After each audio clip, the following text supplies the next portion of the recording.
స్వస్థత కోసమే, ప్రార్థన కోసమే వెళ్తారు దైవజనుల దగ్గరికి. ఇక ప్రార్థన అయిపోయినాక ఆ దైవజనులు అక్కర్లేదు, కార్యం జరిగిపోయినాక దైవజనులతో పని లేదు, ఇక అంతా బాగైపోయినాక, అంతా బాగున్నాక ఇక దైవజనులతో పనే లేదండి వాళ్ళకి. ఆ దైవజనుల కన్నీరట ఆ ఇంటికి క్షేమం కాదని ఈ రాత్రి ప్రభు మాట్లాడుతూ ఉన్నాడు. దైవజనులు చేర్చుకున్నటువంటి రాహాబు జీవితము సంరక్షించబడింది.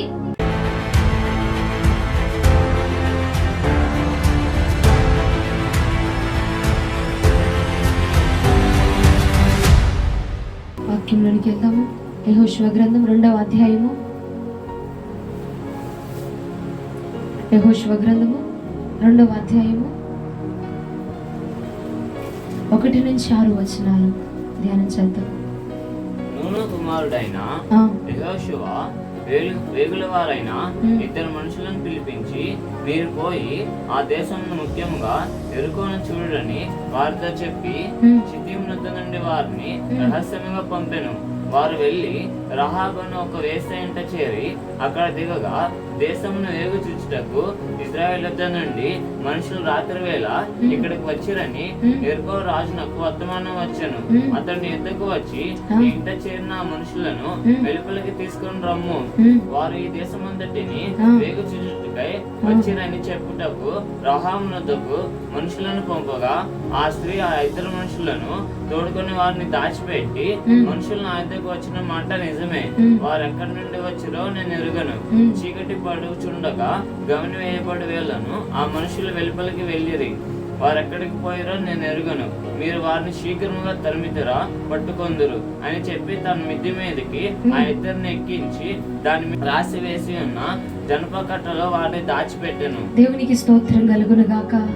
హల్లెలూయా. హల్లెలూయా. స్వరమున్న వారు చెప్తారా? హల్లెలూయా. స్వరములు పనిచేస్తున్న వారు హల్లెలూయా. హల్లెలూయా. దేవునికి స్తోత్రం. దేవుడు మిమ్మల్ని ఇంకా బలపరచును గాక. ఇక్కడ జరుగుతున్న సందర్భం ఏమిటంటే, దేవాది దేవుని యొక్క ప్రణాళిక ప్రకారముగా ఎరుకో పట్టణానికి దేవుడు పరీక్షించి చూసి ఆ ప్రాంతమును మనం జయించగలమా, దాన్ని పట్టుకోగలమా, దాన్ని మనం వశము చేసుకోగలమా, మీరు వెళ్ళి చూసి రండి, అసలు దాని పరిస్థితి ఏంటి, దాని విధానం ఏంటి, మీరు చూసి రండి అని చెప్పి 2 మనుషులను ఆ ప్రాంతానికి పంపించాడట యెహోషువ. ఎవరు పంపించారు? యెహోషువ 2 మనుషుల్ని ఎరుకో ప్రాంతానికి పంపించాడంట. పంపించి, మీరు వెళ్ళి చూడండి, ఆ పట్టణం బాగుందా, మనకు అనుకూలముగా ఉందా, మనం వెళితే దాన్ని మనకు లోబడిపోద్దా, ఆ ప్రాంతంలో ఉన్న జనాల్ని మనము ఇక ఆక్రమించుకోగలమా, వెళ్ళొచ్చా, దేశాన్ని చూసి రండి అని చెప్పి 2 పురుషుల్ని, ఇద్దరు వ్యక్తుల్ని పంపించాడట. పంపిస్తే ఆ దేశమంతా వెళ్ళి చూడడానికి వీళ్ళు బయలుదేరితే వీరిద్దరూ ఆ ప్రాంతంలోనికి వచ్చారు అన్నటువంటి వార్త ఆ ప్రాంతంలో ఉన్నటువంటి రాజుకి తెలిసిందంట. తెలిసి, అరే మన ప్రాంతాన్ని దోచుకోవడానికి ఎవడో వచ్చేసాడు, మన ప్రాంతాన్ని ఆక్రమించడానికి ఎవడో వచ్చేసాడు, అన్యాయముగా తీసుకోవడానికి ఎవడో వచ్చేసారు, కాబట్టి మీరు వెళ్ళి సైన్యాన్ని పంపించి రాజు మీరు వెళ్ళండి, వెళ్ళి దొరికితే వాళ్ళని చంపేయండి అని చెప్పి పంపించాడంట సైన్యాన్ని. అయితే ఈ 2 వేగుల వారు కూడా వెళుతూ ఉండగా ఒక స్త్రీ వారికి కనపడిందంట. ఒక స్త్రీ గృహము వద్దకు వెళ్ళారంట. వెళ్ళగానే ఆ స్త్రీ పేరు ఎవరంటే రాహాబు. తను ఒక వేశ్య, దేవునితో ఉన్నది కాదు, భయభక్తులు కలిగింది కాదు, దేవుణ్ణి ఎరిగిన స్త్రీ కూడా కాదు, ఆమె ఒక వేశ్య అట. అయితే ఆమె వద్దకు వెళ్ళారట. వెళ్ళగానే ఆ స్త్రీ అంది, అయ్యా, దేవుడు మిమ్మల్ని వాడుకొని ఎన్ని కార్యాలు చేశాడో తెలుసు, పూర్వము మీరు వెళ్ళిన ప్రాంతాల్లో దేవుడు ఎలాంటి కార్యాలు జరిగించాడో మాకు తెలుసు, కాబట్టి నేను మిమ్మల్ని అప్పచెప్పను, నేను మిమ్మల్ని ఆ సైన్యానికి అప్పచెప్పనయ్యా, మీరు వచ్చి నా ఇంటిలో దాక్కోనండి అని చెప్పి ఆ ఇద్దరిని కూడా ఆ స్త్రీ ఏం చేసింది, వాళ్ళ ఇంట్లో దాచిపెట్టింది. ఏం చేసింది? దాచిపెట్టిందండి. దాచిపెట్టి సైన్యానికి అప్పచెప్పకుండా, రాజుకు అప్పచెప్పకుండా, వాళ్ళు మరణించకుండా, వాళ్ళు చనిపోకుండా ఆ స్త్రీ అడ్డుగా నిలబడిపోయి వారిని దాచిపెట్టిందట. ఇది ఇక్కడ ఉన్నటువంటి సందర్భం. దాచిపెట్టిన తర్వాత సైన్యములో ఉన్నటువంటి వారు వచ్చారంట. ఆ సైన్యము వచ్చి, ఇదిగో 2 పురుషులు వచ్చారు, 2 వ్యక్తులు వచ్చారు, ఈ ప్రాంతాన్ని ఆక్రమించుకోవడానికి వారు వచ్చిన వాళ్ళు ఎవరైనా నీకు కనపడ్డారా అంటే ఆ స్త్రీ చెప్తుంది, నాకు తెలియదయ్యా, వాళ్ళు ఎవరు నాకు తెలీదు, ఎక్కడి నుంచి వచ్చారో తెలీదు, ఎటు వెళ్ళిపోయారో కూడా నాకు తెలియదు, బహుశా అటు వెళ్ళిపోయి ఉంటారు, నాకు తెలియదు అంతంటే. ఇప్పుడు ఈ వాక్యంలో నుంచి దేవుడు మనతో మాట్లాడబోతా ఉన్నాడు. హల్లెలూయా, హల్లెలూయా. ఇందాకే చెప్పా, స్వరం ఉన్నవారు మాత్రమే చెప్పండి హల్లెలూయా అని. హల్లెలూయా. ఇద్దరు వ్యక్తుల్ని పంపించారు. ఇప్పుడు ఆ ఇద్దరు వ్యక్తుల్ని కూడా మనము దైవజనులుగా తీసుకుందాం. ఆ ఇద్దరు వ్యక్తులు ఇప్పుడు ఎవరంటే దైవజనులు వచ్చి ఆ ప్రాంతమును సంరక్షించడానికి, ఆ ప్రాంతమును దేవుడు ఈ చెప్పిన ప్రకారంగా స్వాధీనం చేసుకోవడానికి దైవజనులు ఇద్దరు వచ్చారట. వస్తే ఆ స్త్రీ ఏం చేసింది? దైవజనులు ప్రాణములు పోకుండా దైవజనుల్ని సంరక్షించడానికి తన ఇంటిలో వారికి సంరక్షణ దాక్కోవడానికి అవకాశాన్ని ఇచ్చింది, మార్గాన్ని ఇచ్చింది. సైన్యం వచ్చినా సరే అయ్యా ఇక్కడ లేరు అని చెప్పి తన ప్రాణాన్ని అడ్డుపెట్టి మరి వారిని కాపాడేసింది. ఇప్పుడు సైన్యము వచ్చారు, ఆ వారికి ఏమైనా చిన్న అనుమానం కలిగితే ఆమెను తోసుకొని ఇంటి లోపలికి వెళ్ళి చూడడము ఎంతసేపు అండి? ఆమెను తోసుకొని ఇంటి లోపలికి వెళ్ళి చూచి, ఇదిగో ఇక్కడే కదా నువ్వు దాచిపెట్టావు, అన్యాయం చేసిన స్త్రీ అని చెప్పి ఆమెను చంపేయడానికి ఎంతసేపు పట్టింది? అది కూడా ఆలోచించింది. ఆలోచించి కూడా ఆ నిర్ణయం కూడా లేదు, నేను చనిపోయినా పర్వాలేదు, వీరు కాపాడబడాలా. ఎందుకంటే వీళ్ళు కాపాడబడితేనే తరువాత నా కుటుంబము సంరక్షించబడిద్ది. వీరు ఈ ప్రాంతానికి వచ్చినప్పుడు నేను ఇప్పుడు వీళ్ళని కాపాడితే వీరు ఈ ప్రాంతానికి వచ్చినప్పుడు వీరు నా కుటుంబాన్ని కాపాడతారు అని చెప్పి ఆ స్త్రీ ఆలోచన చేసి, నేను పోయినా పర్వాలేదు, నా ప్రాణం పోయినా పర్వాలేదు, ఈ దైవజనులు కాపాడబడాలా. ఎక్కడి నుంచో వచ్చారు, దేవుడి పేరట వచ్చారు, దేవుడి నామ మహిమార్థం వచ్చారు, దేవుడు పంపించుగా వచ్చారు. కాబట్టి వీళ్ళేమవ్వాలా? శత్రువుకు అప్పచెప్పబడకూడదు. వీళ్ళేమవ్వాలా? కన్నీరు కార్చకూడదు. వీళ్ళేమవ్వాలా? వీళ్ళ ప్రాణము పోవడానికి వీలు లేదు అని చెప్పి ఆ స్త్రీ ఏం చేసిందంటే తమ ఇంటిలోనే మిద్దె మీద వారిని దాచిపెట్టిందంట. ఎలా దాచిపెట్టిందో తెలుసా? తన ప్రాణాన్ని అడ్డుపెట్టి మరి దాచిపెట్టిందండి. తన ప్రాణాన్ని అడ్డేసి మరి దాచిపెట్టింది. సైన్యానికి కొంచెం హింట్ వచ్చి ఆమె ప్రాణాన్ని తీసేస్తారు. అది కూడా లెక్క చేయలేదట. పోతే పోయింది, నా ప్రాణం, నా కుటుంబం రక్షించబడింది, దైవజనులు కాపాడబడతారు, దేవుని చిత్తం నెరవేర్చబడుతుంది అని చెప్పి ఆ స్త్రీ అట వారికి ఇద్దరికి అవకాశాన్ని ఇచ్చింది. ఇద్దరికి ఇంటిలో అవకాశాన్ని ఇచ్చినంత మాత్రాన ఆమెడ నష్టపోయింది లేదు, తన కుటుంబము పాడైపోయింది లేదు, వారు దిగులు చెందింది లేదు, అంతకంతకు అన్యాయము పొందుకుంది లేదు. మరి ఏం జరిగింది? దాని ప్రతిఫలం ఏంటి అంటే అదే యెహోషువ గ్రంథము 6వ అధ్యాయానికి రండి. యెహోషువ గ్రంథం 6వ అధ్యాయము 22, 23, 24 వచనాలు ధ్యానం చేద్దాం. అయితే యెహోషువ ఆ వేశ్య ఇంటికి వెళ్ళి, మీరు ఆమెతో ప్రమాణం చేసినట్లు ఆమెను ఆమెకు కలిగిన వారందరినీ అక్కడి నుండి తోడుకొని రండి అని దేశంలో వేగు చూసిన ఇద్దరు మనుషులతో చెప్పగా, వేగుల వారైన ఆ మనుషులు పోయి రాహాబును, ఆమె తండ్రిని, ఆమె తల్లిని, ఆమె సహోదరులను, ఆమెకు కలిగిన వారందరినీ వెలుపలకు తోడుకొని వచ్చిరి. ఆమె ఇంటి వారందరినీ వారు వెలుపలకు తోడుకొని ఇశ్రాయేల్ పాదం వెళ్ళిపట్ట వారిని నివసింపజేసిరి. వారందరినీ బయటకు తీసుకొచ్చి కుటుంబం మొత్తాన్ని కాపాడిన ఈ ఒక్క స్త్రీనే కాదంట. ఏమండి, కాపాడిన ఆ ఒక్క స్త్రీనే కాదంట, తన కుటుంబం మొత్తాన్ని కూడా. వీరు ఎప్పుడైతే వచ్చి ఆ దేశం మీదకి యుద్ధం చేయడానికి వచ్చారో అప్పుడు ఈ ఒక్క స్త్రీనే కాదంట, తన కుటుంబం మొత్తాన్ని కూడా కాపాడి, తన కుటుంబం మొత్తాన్ని కూడా సంరక్షించి, ఇదిగో ఆ ప్రాంతం అంతా నశించిపోతుందంట, ఆ పట్టణం అంతా రక్తశక్తం అయిపోయిందంట, రక్తపు మడుగులో మునిగిపోయిందంట. అయినా గాని ఈమె కుటుంబాన్ని మాత్రము ప్రత్యేకపరిచి, ఈమె కుటుంబాన్ని మాత్రము పక్కకు తీసుకొచ్చి ఇశ్రాయేలు ప్రజలతో పాటున వీరు నివాసము చేసేటట్టుగా యెహోషువ చేశాడట. దేవుడు తనను జ్ఞాపకం చేసుకున్నాడు. ఎందుకంటే తన వద్దకు వచ్చినటువంటి దైవజనుల్ని ఆమె జ్ఞాపకం చేసుకుని తన ఇంట చేర్చుకుంది గనక దేవాతి దేవుడు తన ఇంట, దేవుని యొక్క గృహంలో ఇశ్రాయేలు ప్రజల వద్ద నివాసము చేసేటువంటి అవకాశము ఆ వేశ్యకు దేవుడు అనుగ్రహింపచేశాడట. హల్లెలూయా. స్వరం ఉన్న వారు చెప్తారు హల్లెలూయా. ఏం చేశారు? అవకాశం ఇచ్చింది, దైవజనులు ఉండడానికి అవకాశం ఇచ్చిందంట. దేవుడు తనను మర్చిపోలేదు, దేవుడు తనను మర్చిపోలేదు. ఆమె ఉండడానికి, సంరక్షణగా ఉండడానికి, తన కుటుంబం అంతా కాపాడబడ్డానికి, తన ప్రజలందరూ, తన కుటుంబంలో ఉన్న ప్రతి ఒక్కరు సంరక్షించబడ్డానికి దేవుడు తనను జ్ఞాపకం చేసుకొని తమ ఇల్లంతటినీ రక్షించేశాడంట. ఎవరండి ఆ వేశ్య? ఎవరండి ఆవిడంటే? ఆమె ఒక వేశ్య అండి, దేవుడిని ఎరగని స్త్రీ అండి, దేవుడి గురించి తెలియని స్త్రీ అండి. ఎన్నడూ కూడా తన జీవితంలో అద్భుత కార్యాలు మునిపెన్నడూ కూడా జరగలేదు. మునిపెన్నడూ కూడా దేవుడు, పోనీ ఈ వేగుల వారు ఇద్దరు వచ్చారు చూసావా, వాళ్ళిద్దరు వచ్చినప్పుడు తన జీవితంలో ఏమి అద్భుతం జరిగిపోలా. వాళ్ళిద్దరు వచ్చి తమ ఇంట్లో దాక్కున్నప్పుడు గానీ, తమ ఇంట్లో దాచిపెట్టినప్పుడు గానీ, ఇదిగో అమ్మా మాకు ఇంట్లో ఆశీర్వాదం ఇచ్చావు, ఆశ్రయం ఇచ్చావు గనక ఇదిగో నీ ఇంటిని నేను దీవించేస్తున్నాము, నీ ఇంటిని మేము ఆశీర్వదించేస్తున్నాము, నీ ఇల్లు అభివృద్ధి చెందుతుంది, నీ ఇల్లు ఆశీర్వదించబడుతుంది, నీ కుటుంబం అంతా ఆశీర్వాదకరంగా మార్చబడుతుంది అన్నటువంటి ప్రవచనాలు చెప్పలేదు, అన్నటువంటి అద్భుతాలు చేయలేదు, వాళ్ళ జీవితంలో ఎటువంటి ఆశ్చర్య కార్యాలు కూడా జరగలేదు. అయినా కానీ ఆవిడ ఎరిగి దైవజనుని తన ఇంట దాచుకోవడానికి గల కారణం ఏమిటంటే యేసును గురించిన మాట వినింది. యేసు క్రీస్తు చేసిన అద్భుతాల్ని గురించిన మాటలు వినింది. ఎర్ర సముద్రాన్ని ఎలాగ 2 పాయలు చేశాడో వినింది. ఫరో వద్ద నుంచి ప్రజల్ని ఎలా విడిపించాడో వినింది. ఆ మాటలు విని ఆ మాటలు జ్ఞాపకం ఉంచుకొని అయ్యా నేను దేవుడిని ఎరగకపోవచ్చు, దేవుడి శక్తి ఏంటో నాకు తెలియకపోవచ్చు, ఆయన అద్భుతాలు ఏంటో నా బ్రతుకులు నేను చూడకపోవచ్చు, కానీ నేను విన్నాను, ఆయన ఏమి చెయ్యగలడో నేను విన్నాను. హల్లెలూయా. నేను విన్నాను ఆయన ఏమి చేయగలడో నేను విన్నాను. కాబట్టి ఇదిగో ఆ మహాదేవుడి యొక్క పక్షముగా మీరు వచ్చారు కాబట్టి మిమ్మల్ని నేను నా ఇంట్లోకి చేర్చుకుంటున్నాను.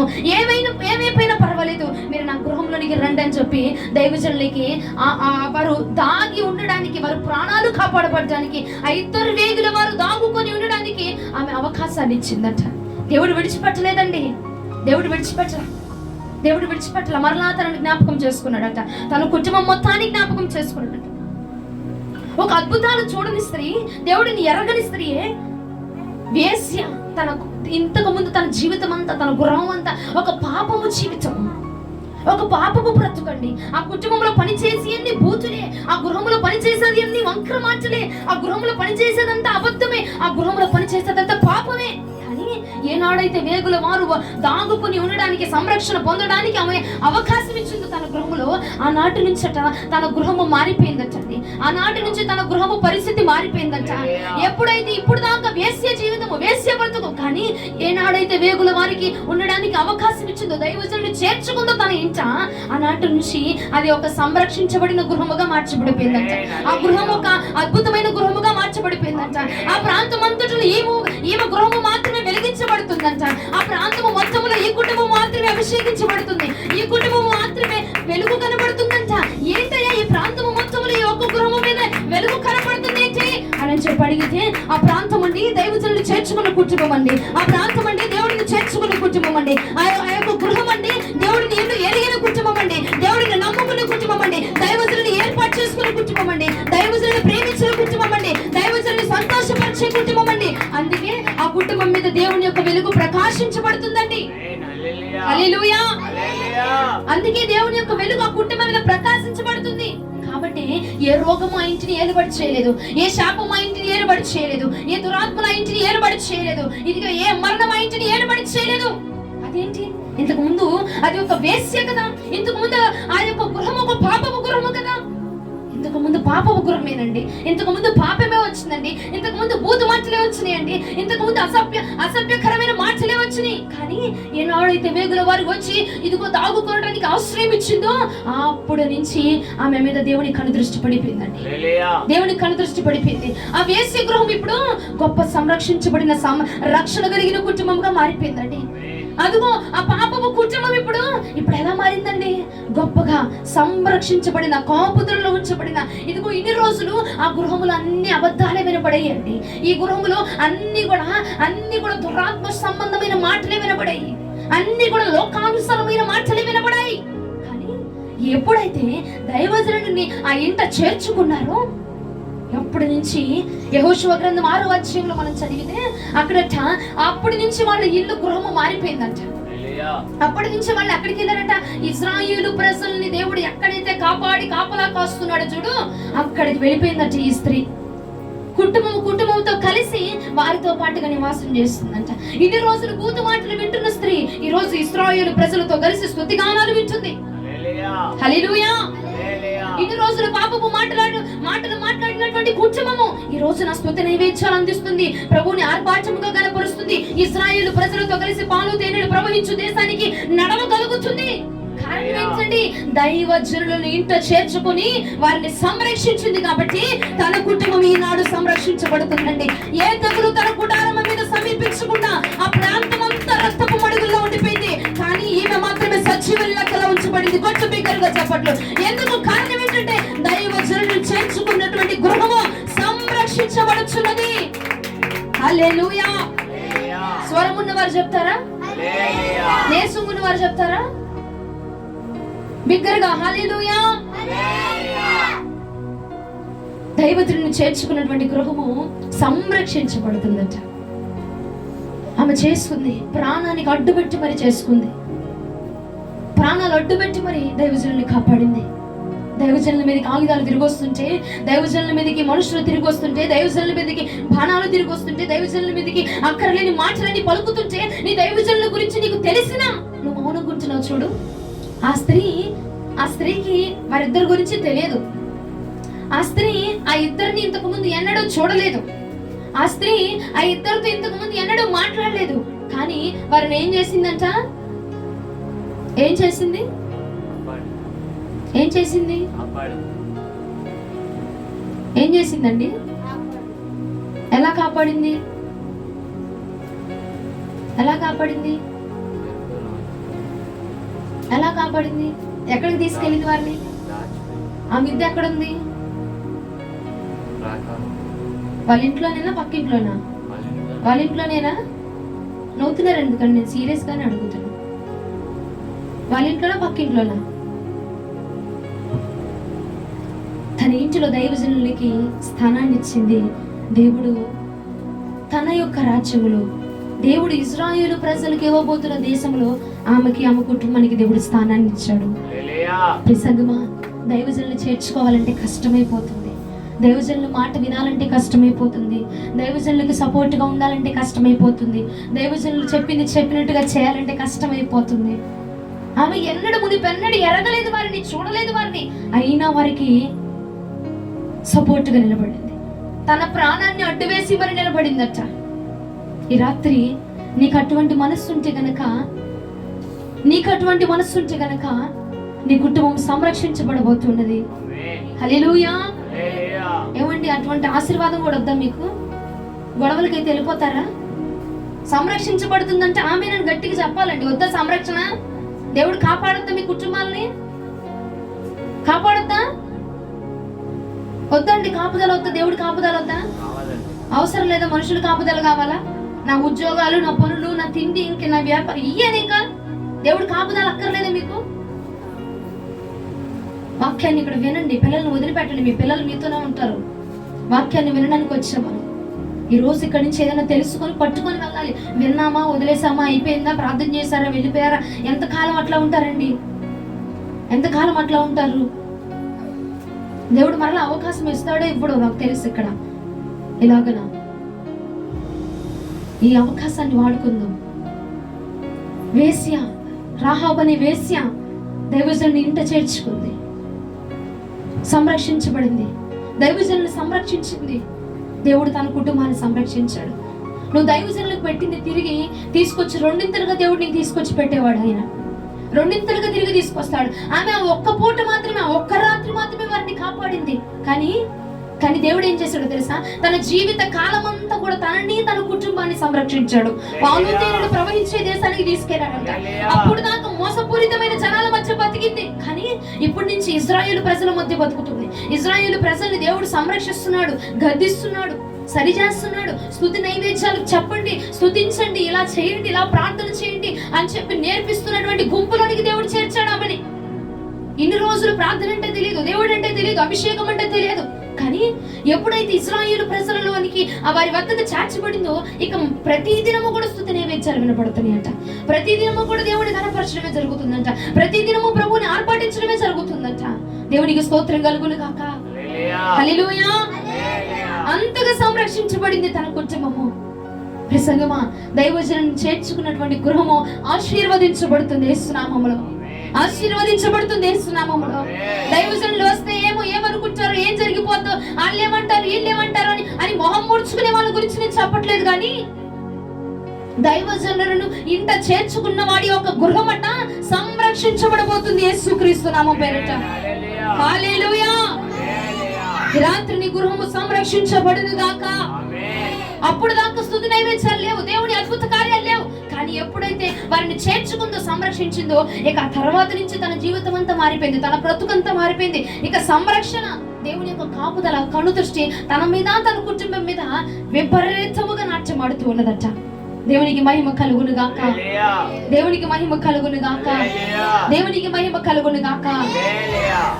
చాలా మంది అనుకుంటారు, దైవజనుల్ని ఎప్పుడు వెళ్ళిపోతారు వీళ్ళు, ఎప్పుడు అయిపోద్దా ప్రార్థన, ఎప్పుడు వెళ్ళిపోతాము ఇంటికి, ఎప్పుడు ముగిస్తారా, ఎప్పుడు ఆమె చెప్తారా, ఎప్పుడు తిరిగి వెళ్ళిపోదామా అని చెప్పి చూస్తూ ఉంటారు. కానీ ఆవిడ వాళ్ళని ఇంట చేర్చుకుందంట. వారు వెళ్ళేదాకా కూడా ఆమె వద్దనే భద్రంగా చూసుకుందంట, ఆమె వద్దనే భద్రముగా కాచుకుందట. ఎందుకంటే దేవుని పేరట వచ్చిన వారు వీరు, దేవుని పేరట వచ్చిన వారు వీరు, దేవుని పేరట వచ్చారు వీళ్ళు. ఏదో ఆధార్ కార్డుల గురించో, పాన్ కార్డుల గురించో, రేషన్ కార్డుల గురించో రాలేదు, దేవుని పేరట వచ్చారు, దేవుని నామ మహిమార్థం వచ్చారు అని చెప్పి తన ఇంట ఆమె చేర్చుకుంది. ఆ ఇల్లు సంరక్షించబడింది, ఆమె గృహము సంరక్షించబడింది, ఆమె బిడ్డలు, ఆమె కుటుంబం అంతా, తల్లిదండ్రులు సమస్తము కూడా రక్షించబడ్డారండి. ఈ పూట నీకు అటువంటి మనస్సు ఉండాలి, దైవజనుల్ని ఇంట చేర్చుకునే మనస్సు ఉండాలి, దైవజనులు ప్రేమించే మనస్సు ఉండాలి. దైవజనులు ప్రేమించే మనస్సు మనకు కలుగును గాక. హల్లెలూయా. ఇంట చేర్చుకొని మొత్తం సంరక్షించి ప్రాణం అడ్డు పెట్టి మరి కాపాడేసిందంట. నాకు తెలియదండి, వాళ్ళెవరో మాకు తెలియదు, ఏదో ఒత్తే చేశారు, వెళ్ళిపోయారు. ఇంట్లో ప్రార్థన చేయాలమ్మా అని అన్నా కానీ వాళ్ళకు భయము, గృహంలో ప్రార్థన పెట్టించుకోవాలన్న వాళ్ళకు భయము. ఎందుకు? ఏదో చేసేస్తారు, ఏదో జరిగిపోద్ది, ఏదో అనేస్తారు. రాహాబు అనే వేసి ఎంట చేర్చుకుని దైవజనుల్ని తన కుటుంబం సంరక్షణ పొందిందంట. దేవునికి స్తోత్రం కలుగును గాక, దేవునికి స్తోత్రం కలుగును గాక. హెబ్రీయులకు రాసిన పత్రికలో ఒక మాట ఉంటుంది, ఎంతమంది దైవజనులు బాధపడుతున్నారు, ఎంతమంది వలన దైవజనులు కన్నీరు కారుస్తున్నారు, ఎంతమంది వలన దైవజనులు బాధపడుతున్నారు. స్వస్థత వస్తే స్వస్థత కోసమే, ప్రార్థన కోసమే వెళ్తారు దైవజనుల దగ్గరికి. ఇక ప్రార్థన అయిపోయినాక ఆ దైవజనులు అక్కర్లేదు, కార్యం జరిగిపోయినాక దైవజనులతో పని లేదు, ఇక అంతా బాగైపోయినాక, అంతా బాగున్నాక ఇక దైవజనులతో పనే లేదండి వాళ్ళకి. ఆ దైవజనుల కన్నీరట ఆ ఇంటికి క్షేమం కాదని ఈ రాత్రి ప్రభు మాట్లాడుతూ ఉన్నాడు. దైవజనులు చేర్చుకున్నటువంటి రాహాబు జీవితము సంరక్షించబడింది. ఈనాడు ఈ సభాముఖముగా నేను తెలియపరుస్తున్నాను, దైవజనుల కన్నీరు నీ గృహానికి మంచిది కాదు, దైవజనులను బాధపరచడం నీ గృహానికి మంచిది కాదు. హెబ్రీయులకు రాసిన పత్రిక 13వ అధ్యాయము 17వ వచనము. నాయకులుగా ఉన్నవారు లెక్క చెప్పవలసిన వారి వలె మీ ఆత్మను కాయిచున్నారు. వారు దుఃఖంతో పని చేసినట్లా మీకు నిష్ప్రయోజనం గనుక దుఃఖంతో కాక ఆనందంతో చేయనట్లు వారి మాట విని వారికి లోబడి ఉండుడి.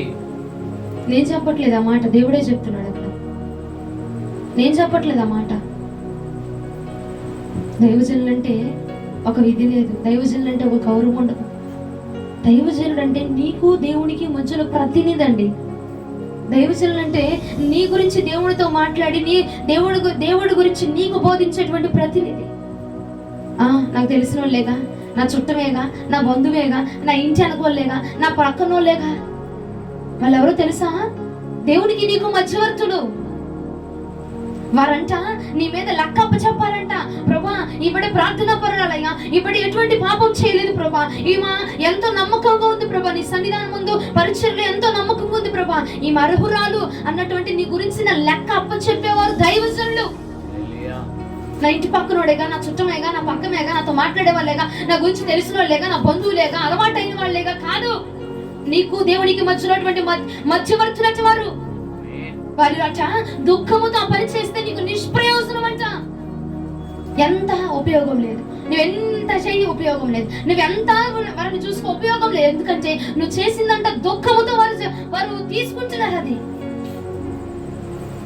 నువ్వు చేసిందంత నిష్ప్రయోజనం అయిపోతుంది అక్కడ. అందుకే అంటున్నాడు, వారు దుఃఖముతో కాక సంతోషముతో పని చేయనట్లుగా వారి మాట వినండి. దైవజనుల మాట వినుట శ్రేష్టము. వాళ్ళకేముంది? పని పాటలు లేవు, ఉద్యోగాలు లేవు, వ్యాపారాలు లేవు, జీవితం లేదు, ఇదిగో దేవుని మీద దేవుని నట్టు పెట్టుకుని బతుకుతున్నారు, దేవుని పట్టుకుని నడుస్తున్నారు అని చెప్పి మాట్లాడుతూ ఉంటారు. కానీ దైవజనుడు అంటే నీకు దేవునికి మధ్యలో మధ్యవర్తి. నీ గురించి నీ బాధల్ని దేవుడికి కన్వే చేసేవాడు దైవజనుడు. నీ బాధల గురించి రేయనక పగలనక ప్రతి రాత్రి ప్రతి ఉదయమున దేవునికి మొరపెట్టేవాళ్ళు దైవజనులంటే. దైవజనులంటే లోకంలో బొత్తిగా భయం లేకుండా పోతుంది, గౌరవం లేకుండా పోతుందండి. ఎంత మాత్రం సంతోషంగా మాట్లాడితే, ఎంత మాత్రం నార్మల్ గా మాట్లాడితే, ఎంత మాత్రము ప్రేమ చూపిస్తే, ఎంత మాత్రము ఇదిగా మాట్లాడితే దైవజనులంటే అంత చులకనైపోతున్నారు. నీకు తెలిసిన దైవజనులే నువ్వు అంత చులకనగా మాట్లాడుతున్నావు, కానీ ఆ స్త్రీ ఆమెకు తెలియదు వాళ్ళు ఎవరో, కానీ ఎంత గౌరవంగా కాపాడిందో, ఎంత సంరక్షించిందో, కనుకే ఆ యొక్క కుటుంబము సంరక్షణ పొందింది. ప్రసంగమా దేవుడు అన్నాడు, నా నామం పేరట నీ ఇంటికి వచ్చిన వానికి గిన్నెడు చన్నీళ్ళు చాలు, ఆ ప్రతిఫలము నువ్వు పరలోక రాజ్యం అందు పొందుకుంటావు అన్నాడు.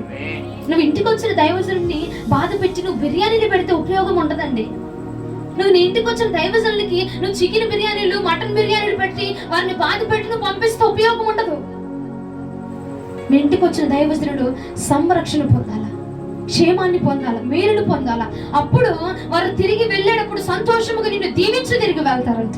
అది నీ కుటుంబానికి దీవెన, అది నీ కుటుంబానికి దీవెన. దైవజనులు కన్నీటితో చేయకూడదు. ఏది నీ ఇంట గుమ్మము తొక్కిన దైవజనులు కన్నీరు కార్చకూడదు. అది నీ కుటుంబానికి శాపం అంట. అది నేను చెప్పట్ల, వాక్యమే సెలవిస్తుంది. ఈ మధ్య కాలంలో మనుషులకి ఉన్నట్టుగా చెప్తుంటే నచ్చట్లేదు.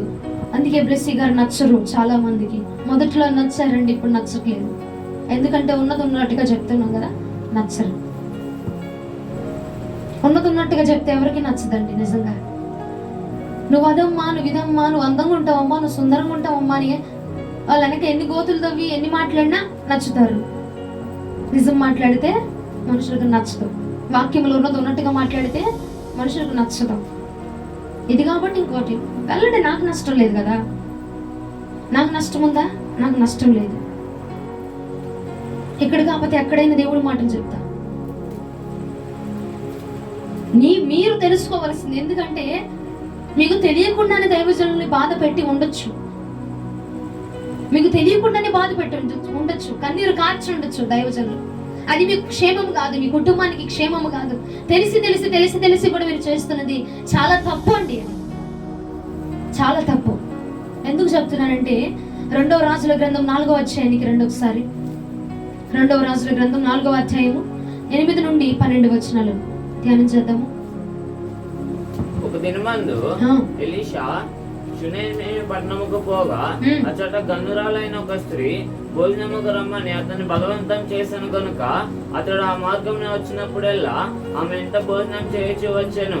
కాగా ఆమె తన పెనిమిటిని చూచి మన ఎంతకు వచ్చున్నవాడు భక్తిగల దైవజనుడని నేను ఎరుగుదును. కావున మనం అతనికి గోడ మీద ఒక చిన్న గది కట్టించి అందులో అతని కొరకు మంచము, బల్ల, పీట, దీపస్తంభము నుంచుదము.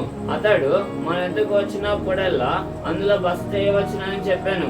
ఆ తర్వాత అతడు అక్కడికి ఒకనొక దినం వచ్చి ఆ గదిలోకి వచ్చి అక్కడ పొరుండెను. పిమ్మట అతడు తన దాసుడైన గెహజీని పిలిచి ఈ షూనేమీయురాలిని పిలువమనగా వాడు ఆమెను పిలిచాను. ఆమె వచ్చి అతని ముందర నిలబడినప్పుడు అతడు నీవు ఇంత శుద్ధ భక్తులు మా యందు కనపరిచితివి, నీకు నేనేమి చేయవలెను? రాజుతోనైనను సేనాధిపతితోనైనను నిన్ను గురించి నేను మాట్లాడవలనని కోరుచున్నావా అని అడగమని గెహజీకి ఆజ్ఞేయగా వాడు ఆ ప్రకారం ఆమెతో నేను. అందుకు ఆమె నేను నా స్వజనులలో కాపురం ఉన్నాను. ఎలీషా ఆమె నేనేమి చేయి కోరుచున్న దాన్ని వాడిని అడగగా గెహజీ ఆమెకు కుమారుడు లేడు, మరి ఆమె పెనిమిటి ముసలివాడని అతనితో చెప్పాను. చాలు, చూస్తారా? చాలు. ఒక దైవజనుడు, ఎలీషా అనేటువంటి దైవజనుడు, చెప్తారు పేరు ఒకసారి? ఎలీషా అనేటువంటి దైవజనుడట షూనేము అనేటువంటి పట్టణానికి వెళ్ళాడు. అదొక ప్రాంతం, ఆ ఊరు పేరు షూనేము అనేటువంటి ప్రాంతానికి వెళ్ళాడంట. వెళితే అక్కడ ఒక స్త్రీ ఆయన్ని తెలుసుకుంది, చూసిందట. ఏమని చూసింది, ఏమని ఎరిగిందంటే, అయ్యా ఈయన చాలా భక్తి కలిగిన దైవజనుడు, ఈయన చాలా గొప్ప దైవజనుడు. ఎలా ఎరిగిందండి? ఎలా ఎరుగుతుంది? ఆయన భక్తి కలిగిన వాడని, శక్తి కలిగిన వాడని, మహత్తు కలిగిన వాడని, గొప్ప దైవజనుడని ఆవిడ ఎలా ఎరిగింది అంటే ఆయనలో ఉన్నటువంటి శక్తిని చూసింది, ఆయనలో ఉన్నటువంటి అభిషేకాన్ని చూసింది. చూసి కార్యము జరిగాక స్వస్థపడి వెళ్ళిపోయేటువంటి స్త్రీగా లేదు ఆవిడ. ఏం చేసిందో తెలుసా?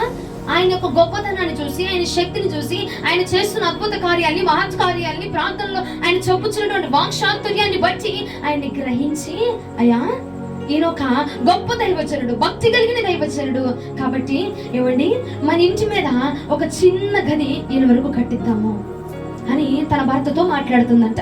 అయ్యగారు వచ్చి వెళ్ళిపోతున్నప్పుడు తనకి సరిగా ఉండడానికి రూమ్ ఉండట్లేదు, సరిగా ఉండడానికి ఫ్యాన్ ఉండట్లేదు, తనకి విడిగా ఫ్యాన్ పెట్టట్లేదు, తనకి విడిగా పడుకోవడానికి ఏమీ ఉండట్లేదు, కన్వీనియంట్ ఏమీ దొరకట్లేదు. కాబట్టి మన ఇంటి మీదే ఒక గది కట్టిద్దాము చిన్నది.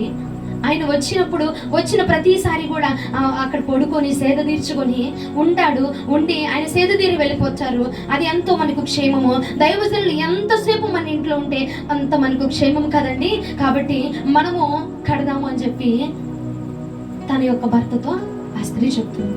ఎలా చెప్పిందండి? ఆయన చేసే కార్యాలను చూసింది, ఆయన చేసే స్వస్థతలు చూసింది, ఆయన చేసే ప్రార్థనలు చూసింది. ఎంతమంది ఆ ప్రాంతంలో బోలెడు మందికి కార్యాలు చేశారు, కానీ ఒక్క స్త్రీ మాత్రమే గుర్తించిందంట. ఒక్క స్త్రీ మాత్రమే గుర్తించగలిగిందంట. ఎంతమంది దగ్గర అద్భుతాలు జరిగినాయి, బోలెడు మంది దగ్గర జరిగినాయి. ఆ ప్రాంతంలో బోలెడు మందికి తెలుసు దైవజనుడని, బోలెడు మందికి తెలుసు పాస్టర్ గారని, బోలెడు మందికి తెలుసు అయినా అయ్యగారని తెలుసు అంట. అయినా కానీ ఎవరు పట్టించుకోలేదు.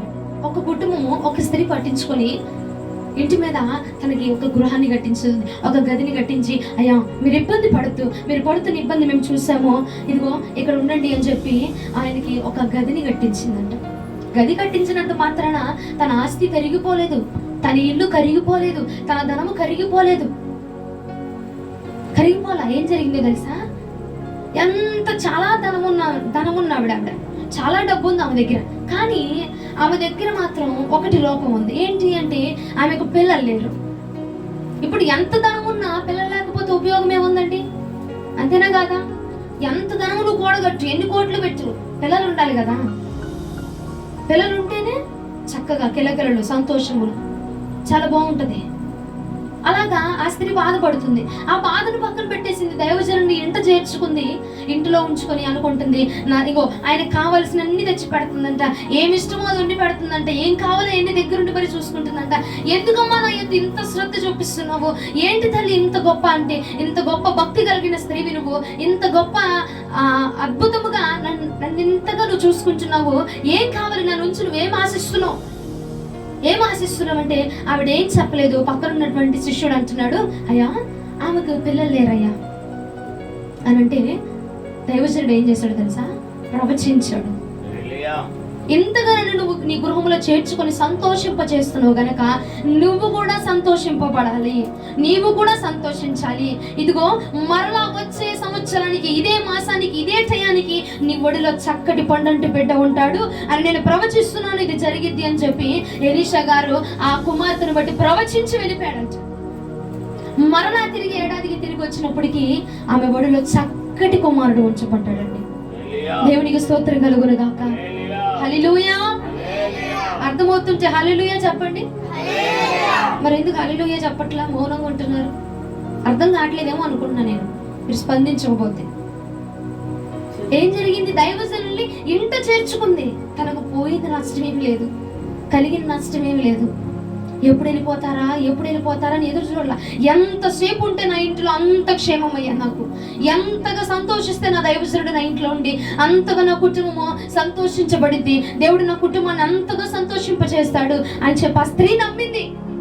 ఎంత ధనం ఉన్న బిడలు లేదు, మోడు బారిపోయింది తన జీవితం అంతా, సంతోషం లేదు, సంతోషం అన్న మాటే లేదు. కానీ ఎప్పుడైతే దైవజనుడిని ఇంట చేర్చుకొని దైవజనుడు చిరునవ్వు ఇంటిలో కనపడిందో అప్పుడు దేవుడు ఇగో దైవజనుడి యొక్క నోటి మాటను ఆమె జీవితంలో నెరవేర్చేశాడు. ఇక హల్లెలూయా, నెరవేర్చేశాడు. ఇన్ని రోజులు మోడి మారిపోయిన జీవితము ఎప్పుడైతే దైవజనుడు చేర్చుకొని దైవజనుడిని సంతోషింపజేసిందో ఇక తర్వాత దాని జీవితం ఎలా మారిపోయింది? మూడు బారిన జీవితాలను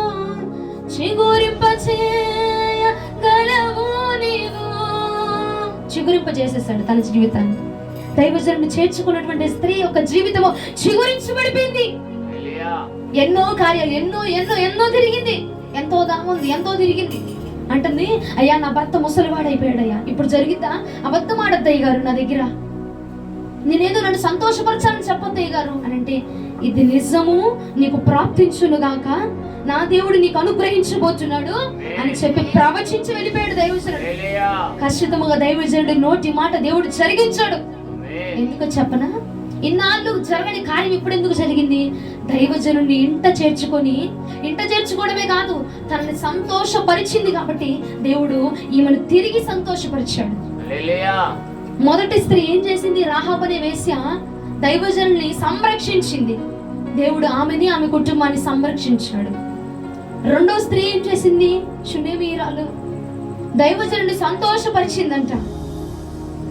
అయ్యా, దైవజనులు ఇబ్బంది పడుతున్నా పట్టించుకోరు, దైవజనులకు గాలి రాపోయినా పట్టించుకోరు, దైవజనులు తినకపోయినా పట్టించుకోరు, దైవజనులకి ఏ నొప్పి వచ్చినా పట్టించుకోరు, చనిపోయి అక్కడ పడిపోయినా కానీ పట్టించుకోరు దైవజనులు. కానీ ఆ స్త్రీ అంట ప్రేమగా చూసుకుందంట, ఏమి కావాలో అవన్నీ కూడా దగ్గరే ఉండి చూసుకుందంట. అమ్మా, ఇంత గొప్పగా చేస్తున్నావు, నా నుండి నువ్వేం ఆశిస్తున్నావు? నేను ఏం ఆశించట్లేదయ్యా, నువ్వు సంతోషంగా నా ఇంట్లో ఉంటే చాలు, నువ్వు నా ఇంట్లో సంతోషంగా ఉంటే చాలు, అదే నా గృహానికి ఎంతో ఎంతో దీవెన అని చెప్పి అనిందంట. అప్పుడు దైవజనుడు పక్కన ఉన్నటువంటి గ్యాజీ అనేటువంటి వ్యక్తి వచ్చి ఆమెకు పిల్లలు లేరయ్యా అని చెప్పగానే దైవజనుడు ప్రవచించాడంట. దేవుడు ఆ ప్రవచనాన్ని నెరవేర్చేశాడు. అంతటా అయిపోలేదు. ఆ కుమారుడు బాగున్నాడు, పుట్టాడు, బాగుంది. కొన్ని సంవత్సరాల తర్వాత మళ్ళా కుమారుడు మరణించాడు. సంతోషం మాయమైపోయింది. సంతోషం ఏమైపోయింది? నన్ను చూడు హెప్సిబా, ఏమైపోయింది? సంతోషం మాయమైపోయింది. దైవజనుడు ప్రవచించిన ప్రవచనం ఏమైపోయింది? పోయింది. ఎందుకు పోయింది? ఏమైపోలా. మరలా తిరిగి షునేమీరాలు వెళ్ళి దైవజనుడి వద్దకు వెళ్ళి ప్రార్థన చేయమని అడగగా, దైవజనుడు వచ్చి తిరిగి మరలా ప్రార్థన చేయగా, ఆ బిడ్డ మీద పొరుండి ప్రార్థన చేయగా, బిడ్డ మీద పడుకుండి ప్రార్థన చేయగా ఆ బిడ్డ లేచి మరలా జీవాన్ని పొందుకున్నాడు. హల్లెలూయా, హల్లెలూయా. దైవజనుడు నీ ఇంట వచ్చి సంతోషముతో పలికినటువంటి ప్రవచనము మరణించది కాదు, అది ఇంకను ఫలించబడుతుంది, ఇంకను జీవాన్ని పొందుకుంటూనే ఉంటది, ఇంకను ఆ ప్రవచనము జరుగుతూనే ఉంటుంది, నెరవేర్చబడుతూనే ఉంటది. అయ్యో, దైవజనుడు వచ్చి ప్రవచించాడు, బిడ్డ పుట్టాడు, మరలా చనిపోయాడు అనే బాధ లేదు, అవసరంలా. ఎందుకంటే మరలా దైవజనుడు వచ్చాడు, మరలా బ్రతికించాడు. సంతోషముతో పలకబడిన ప్రతి ప్రవచనము కూడా సంతోషాన్ని ఇస్తుంది నీకు తప్ప దుఃఖాన్ని మిగల్చదండి. ధనురాలైనటువంటి షునేమీరాలు జీవితంలో జరిగినట్లుగా నీ జీవితంలో కూడా జరిగింది. దైవజనులను సంతోషపరిస్తే దేవుడు అంతకు మించి నిన్ను సంతోషపరుస్తాడు. ఆమె అప్పుడప్పుడు వచ్చి ఆయన సేద తీర్చబడడానికి మాత్రమే కట్టింది, కానీ దేవుడు ఎల్లప్పుడూ ఆమె కుటుంబంలో సంతోషాన్ని ఇచ్చాడట. ఒక చక్కటి కుమారుడిని ఇచ్చి ఆమె జీవిత కాలం అంతా సంతోషంలో ఆ బిడ్డను చూసుకొని సంతోషించబడేలాగా దేవుడు చేశాడంట. మనం చేసేది ఒక్క చిన్న కార్యమే. నీ ఇంటికి వచ్చే దైవజనుడికి నువ్వు పెట్టేది ఒక్క పూట ఆహారమే, ఒక్క పూట ప్రేమే, ఒక్క పూట గౌరవమే, కానీ అది నీ జీవిత కాలం అంతా కూడా దేవుడు జ్ఞాపకం చేసుకుంటాడంట. రాహాబు అనే వేసి ఒక్క రాత్రి వరకు ఇంటిలో చొరబడి ఉండడానికి అవకాశం ఇచ్చింది, కానీ దేవుడు తన జీవిత కాలం అంతా కూడా ఇజ్రాయేలు ప్రజలతో నివసించడానికి దేవుడు అవకాశం ఇచ్చాడు. షునేమీరాలు అప్పుడప్పుడు ఉండడానికి మాత్రమే అవకాశం ఇచ్చింది. ఆయన వచ్చినప్పుడు ఆయన అందులో ఉండి సేద తీర్చబడడానికి అవకాశం ఇచ్చింది, సంతోషాన్ని పంచింది, కానీ దేవుడు తన జీవిత కాలానికి సరిపడా సంతోషాన్ని ఇచ్చేసాడంట. దేవునికి స్తోత్రం కలుగును గాక. హల్లెలూయా, హల్లెలూయా, హల్లెలూయా, హల్లెలూయా. అస్సలేం వినపడట్లేదు నాకైతే. హల్లెలూయా, దేవునికి స్తోత్రం కలుగును గాక. దేవుడు మిమ్మల్ని దీవించును గాక. చాలా రోజులు అయిపోయింది కదా, అందుకని మీ స్వరాలు వినాలనిపించి చెప్పిస్తున్నాను. చాలా రోజులు అయిపోయింది మీ అందరి గొంతులు విని. దేవుడు మరలా అవకాశాన్ని ఇచ్చాడు. మరి ఇక ముందర కొనసాగునో లేదో నాకు తెలీదు, ప్రభుకు తెలుసును. కాబట్టి ఈరోజే బిగ్గరగా హల్లెలూయా చెప్తారా? దేవునికి స్తోత్రం. దేవుడు మిమ్మల్ని దీవించును గాక.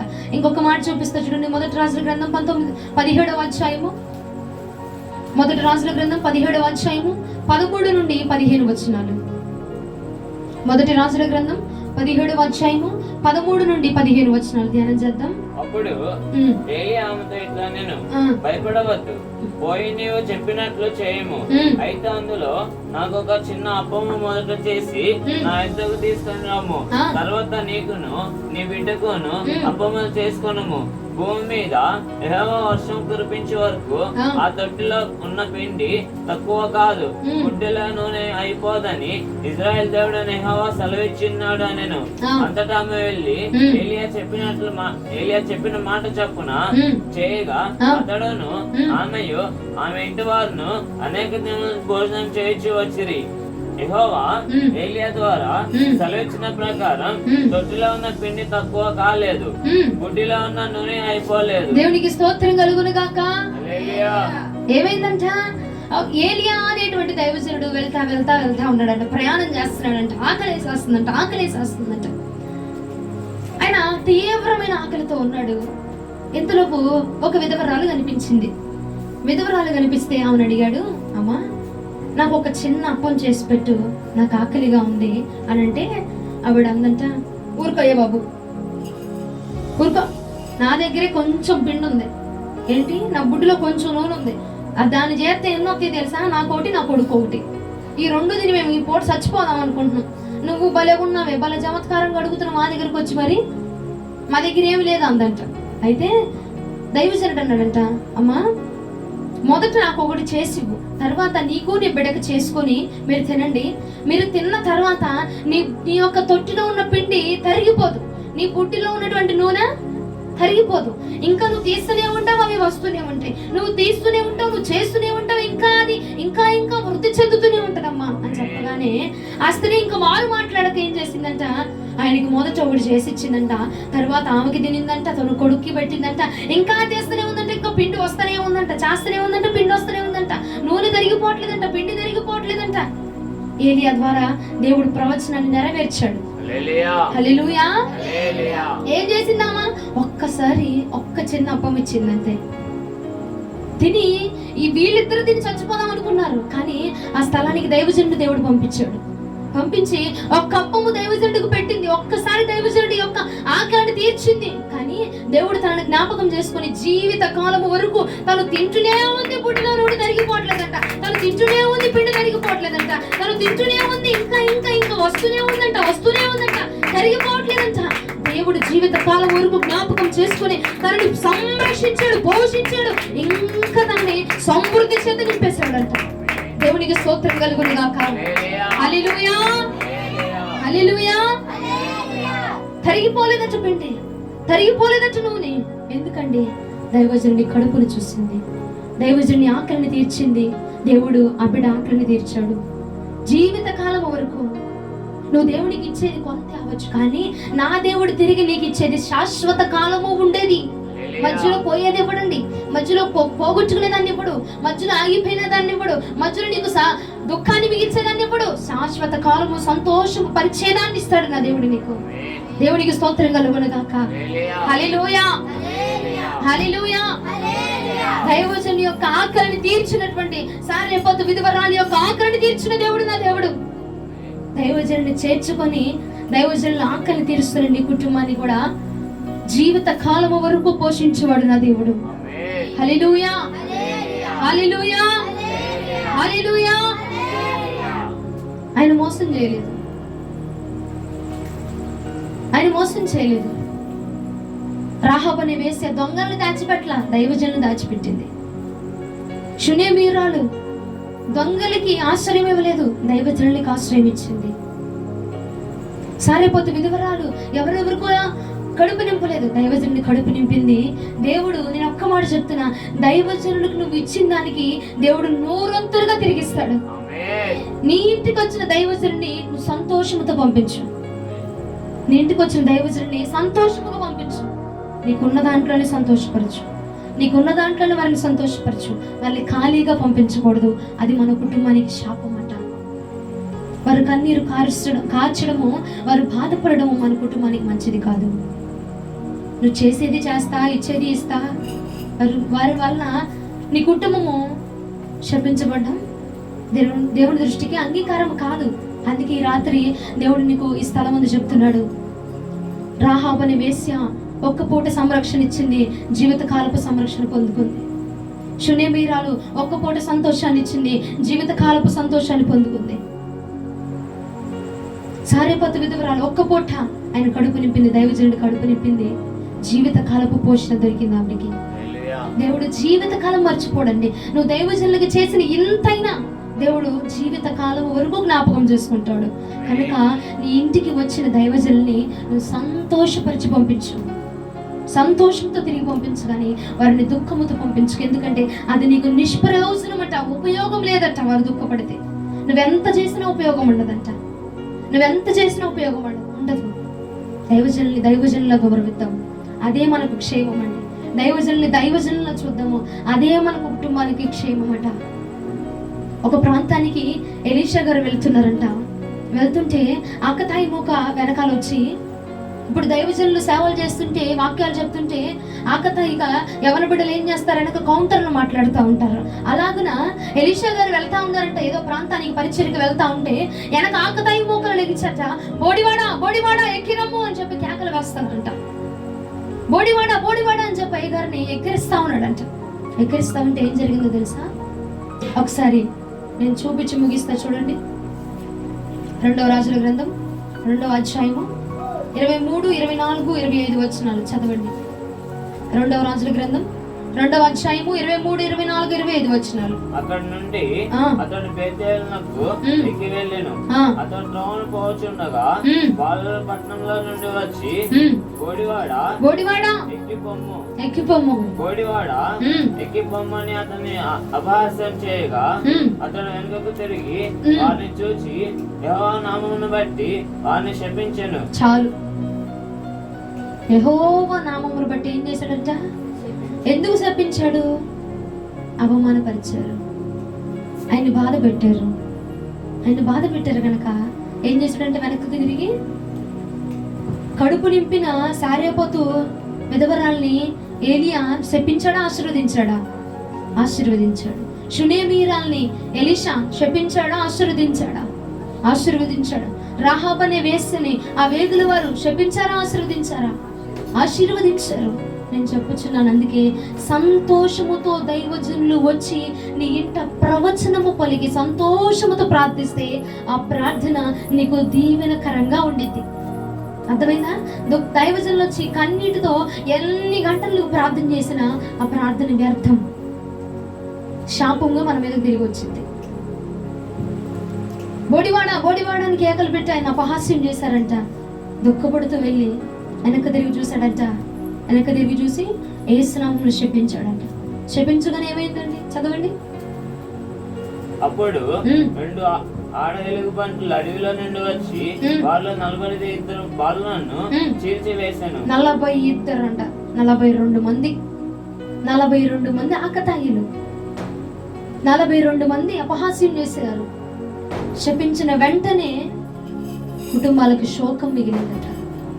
ప్రసంగమా, నేను చెప్పుతుంది ఒక మాటే, నీ ఇంట వచ్చిన దైవజనుని సంతోషపరిచి పంపించు. ఆ సంతోషకరమైన ప్రార్థన నీ కుటుంబానికి ఆశీర్వాదకరంగా ఉంటుంది. వారు దుఃఖముతో ప్రార్థిస్తే ఆ ప్రార్థన నీ జీవితానికి శాపముగా మారుతుంది. నీ ఇంటికి వచ్చిన దైవజనుల్ని సంతోషముతో పంపించు. నీ ఇంటికి కాదు, నువ్వు దైవజనుల వద్దకు నువ్వు వెళ్ళినా సరే వాళ్ళని సంతోషపరచు. ఆ సంతోషకరమైన ప్రార్థన సంతోషముతో నీ మీద చేయవేసి ప్రార్థన చేస్తే ఆ ప్రార్థన నీకు, నీ బిడ్డలకి, నీ కుటుంబానికి తరతరములకు ఆశీర్వాదకరంగా ఉంటుందట. దేవునికి స్తోత్రం కలుగును గాక. హల్లెలూయా. వాక్యం అర్థమైన వారు హల్లెలూయా చెప్తారా? దైవజనుల్ని సన్మానిద్దామా, తిడదామా, అవమానిద్దామా, కన్నీరు గారినిద్దామా, బాధపడదామా? దైవజనులు బాధపడుతుంది మన కుటుంబానికి మంచిది కాదు. మీకు కూడా చెప్పనా, దైవజనులు మన గృహంలో ఎంతసేపు ఉంటే అంత దీవెన మన కుటుంబానికి. అది నిజం, ఖచ్చితంగా అది నిజం. ఎందుకంటే మా దైవజనులు మా గృహాల్లో ఉన్నప్పుడు ఆ దీవెన మేము అనుభవించామండి. వారు సంతోషముతో వారిని సంతోషపరిస్తే, వారు సంతోషముగా మా మీద చేతులు ఉంచి ప్రార్థన చేసినప్పుడు ఆ సంతోషకరమైన ప్రార్థన ఆశీర్వాదముగా మారడం మేము చూస్తాము.